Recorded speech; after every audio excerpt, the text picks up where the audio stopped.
दयालु चुड़ैल। बहुत समय पहले की बात है। धूलगढ़ नामक एक गांव में कच्चे सड़क के किनारे लीला मौसी का कोई घर परिवार नहीं था।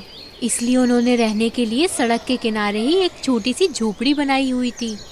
रास्ते से आने जाने वाले लोग लीला मौसी की दुकान की चाय पीकर उनकी तारीफ करते नहीं थकते थे। फिर एक दिन लीला मौसी की दुकान पर संजू नाम का एक लड़का आता है। संजू बहुत गरीब सा दिख रहा होता है। उसके कपड़े फटे होते हैं और उसके शरीर पर जगह जगह चोट के निशान होते हैं। वो लीला मौसी की दुकान पर आकर खड़ा हो जाता है और कहता है, मौसी, मैं बहुत दूर के गांव से आया हूँ। मैंने बहुत दिनों से कुछ नहीं खाया है। मेरे पास तो पैसे भी नहीं है, लेकिन अगर आप मुझे थोड़ी सी चाय पिला दें तो आपकी बड़ी कृपा होगी। हाँ हाँ बेटा, तुम यहाँ बैठ जाओ, मैं तुम्हें अभी चाय के साथ कुछ खाने को भी देती हूँ।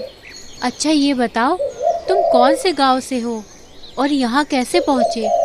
तुम्हारी ये हालत कैसे हुई? मौसी, मेरा नाम संजू है। नैनपुर गांव में मैं अपनी सौतेली माँ के साथ रहता था।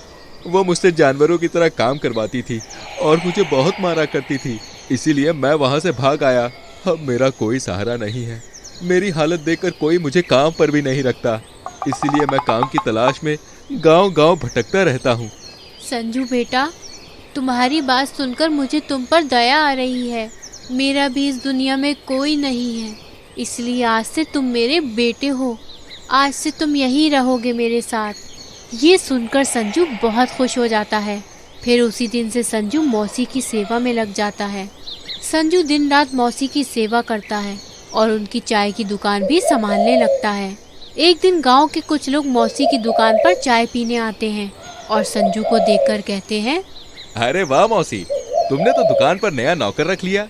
भाइयों, लगता है चाय के धंधे में लीला मौसी की खूब कमाई हो रही है, इसीलिए तो नौकर से काम करवा रही है। ये सुनकर मौसी गुस्से में आ जाती है। अरे करम जले, चुप कर। खबरदार जो तुमने मेरे बेटे को नौकर कहा तो। अरे माफ करना मौसी, तुमने कभी बताया नहीं कि तुम्हारा कोई जवान बेटा भी है। आखिर इतने साल तुमने कहाँ पर छुपा कर रखा था इसे? इसका नाम संजू है। असल में ये किसी दूसरे गांव से यहाँ आया है।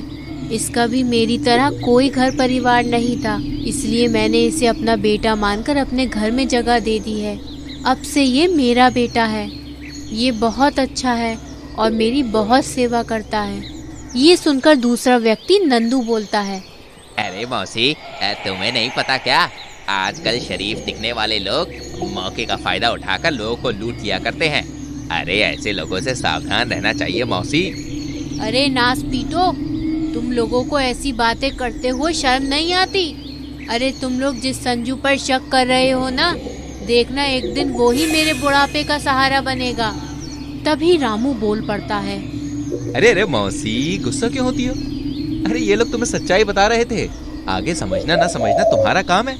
चलो भाइयों, हम लोग यहाँ से चलते हैं। ये बोलकर तीनों वहाँ से चले जाते हैं। संजू ऐसे ही दिन रात मौसी की सेवा में लगा रहता है।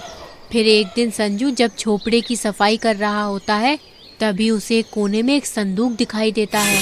संजू जब उस संदूक को खोलता है तो उसमें बहुत सारे पैसे रखे होते हैं। अरे वाह, क्या बात है। इस बुढ़िया ने तो बहुत सारे पैसे जमा करके रखे हुए हैं और आखिर कोई उसकी संतान ही नहीं है, तो पैसे खर्ची कहाँ से होंगे? उस बुढ़िया को तो ये भी नहीं पता कि मैं एक चोर हूँ और चोरी करने की वजह से ही कम्बख्त गांव वालों ने मुझे मार मार के गांव से निकाल दिया था। वो तो अच्छा हुआ कि मेरे झूठ बोलने की वजह से उस बुढ़िया ने मुझे अपने घर पर रख लिया, वरना तो मैं भूखा प्यासा मर जाता। चलो अच्छा है, आज इतने सारे पैसे मुझे मिल गए, लेकिन इन पैसों को चुरा के भागने से अच्छा है कि मैं इस बुढ़िया को ही रास्ते से हटा देता हूँ। फिर मैं इन पैसों से एक बड़ी सी दुकान बना लूंगा और शान से जीऊंगा। फिर अगली रात जब मौसी सो रही होती है तो संजू संदूक को लेकर बाहर आता है और झोपड़ी को बाहर से बंद कर देता है और झोपड़ी में आग लगाकर वहाँ से भाग जाता है। मौसी आग में जलकर मर जाती है।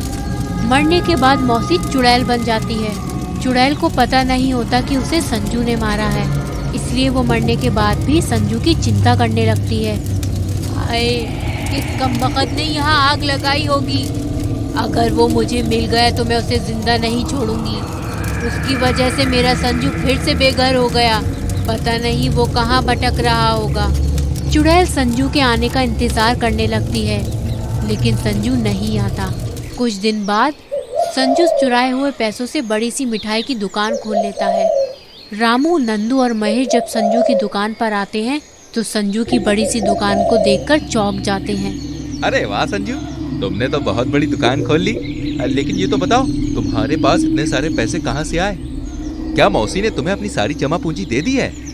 वैसे मौसी कहाँ है, दिखाई नहीं दे रही। अरे भाई वो क्या है ना, मौसी मुझे अपनी जमा पूंजी देकर तीर्थ की यात्रा पर निकल गई, तो मैंने सोचा कि उनकी मेहनत की कमाई को सही जगह इस्तेमाल करूं, ताकि जब वो लौट के आए तो उन्हें उस उजाड़ झोपड़े में ना रहना पड़े।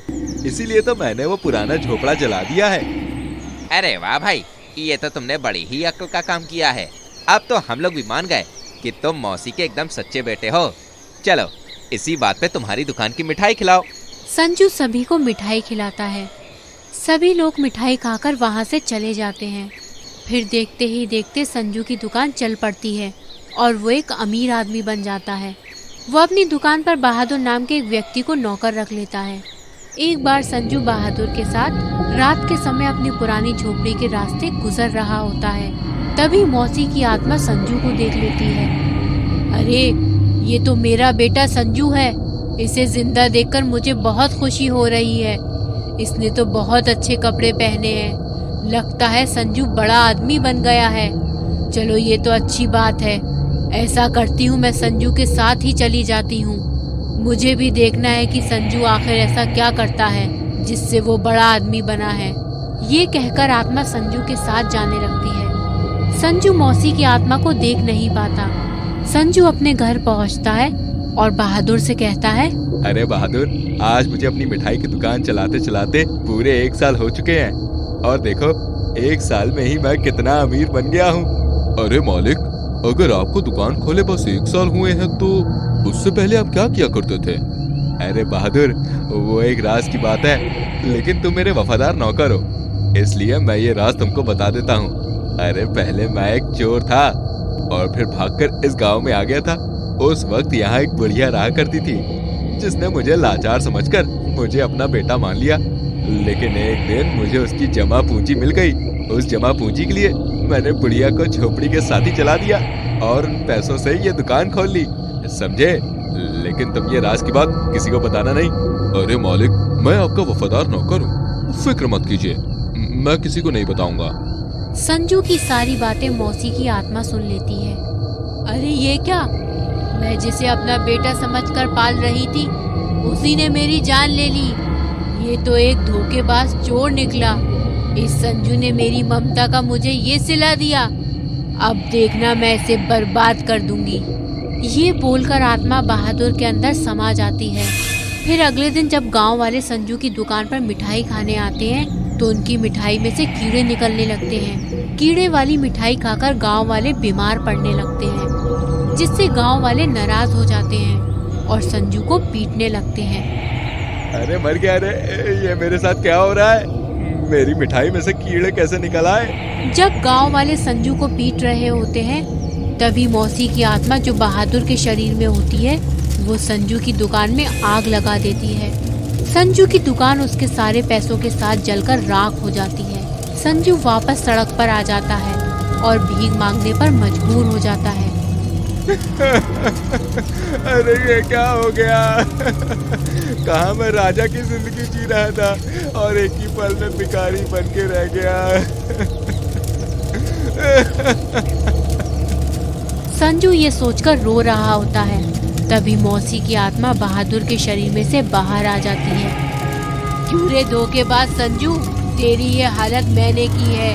अब तेरी यही सजा है कि तू भिखारी बनकर जिएगा।